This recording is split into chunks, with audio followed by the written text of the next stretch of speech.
Tomorrow, the federal government will execute a black man named Orlando Hall. Mr. Hall will be the 8th prisoner executed under Bill Barr's leadership since June. Carrying out federal executions during a deadly pandemic puts hundreds of people at risk, from local community members to Bureau of Prison employees to lawyers and advocates. The Trump administration's choice to risk life in an expedited rush to take life is morally bankrupt. If there's one thing the U.S. Supreme Court has been consistent about lately, it'd be death. SCOTUS has allowed a number of federal death row inmates to be executed, denying stays of execution right and left. But one game-changing capital case sits before SCOTUS that will test the court's integrity through and through. It'll also, put a spotlight on Amy Coney Barrett's Catholic principles. So what is this case about? Judicial override. I'm attorney Adrienne Lawrence, and this is Overruled.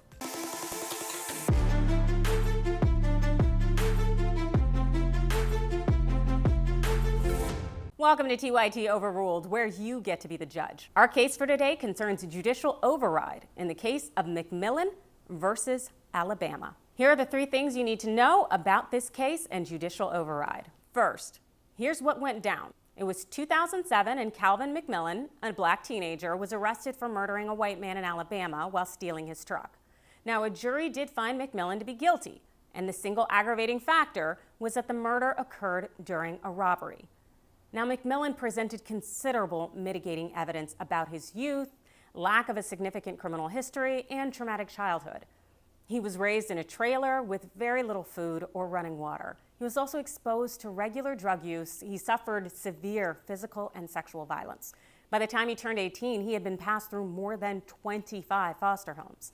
So the jury, by a vote of 8-4, gave McMillan a life sentence. Now the judge, an old white man, he figured that the jury just got tired and overruled the life sentence to impose death. Second, judicial override is now outlawed in Alabama and in every state in the country. After a jury sentenced McMillan to death, Alabama passed a law in 2017 banning judges from overriding jury decisions in death penalty cases. And although no state in the country permits judges to override anymore, well, McMillan and 34 other people in the country are facing execution because of judicial override. How wrong is that? And interestingly enough, 32 of the 35 death row inmates are in Alabama. Now, this is where capital juries are already skewed toward death because the jury doesn't have to be unanimous. A prosecutor in Alabama can get a death verdict if 10 of the 12 jurors want death.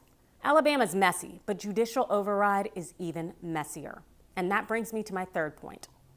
SCOTUS has been asked to decide whether it violates the 8th Amendment's ban on cruel and unusual punishment to allow McMillan and others to die by judicial override. It's extremely problematic because it's highly susceptible to electoral pressure, and it shows nothing but disdain for jurors who voted for life. It's also neither reliable nor consistent. And research reveals considerable racial bias in judicial overrides. According to the Equal Justice Initiative, 75% of cases where the judge went full override, well, they involved white victims, even though whites are only 35% of those murdered in Alabama. And 30% of judicial override cases involved blacks murdering white, yet in less than 1% of cases where the judge overrode the life sentence was when a white murdered a black.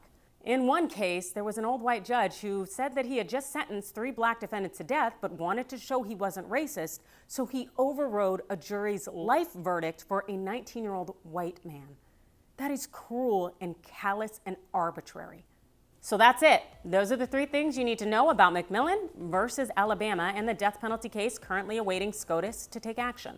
What do you think? Should McMillan and the other 34 inmates sentenced to death by judicial override have their sentences reduced to life? You let me know your thoughts below. Hit me up on Twitter using the hashtag TYT Overruled and follow us for more.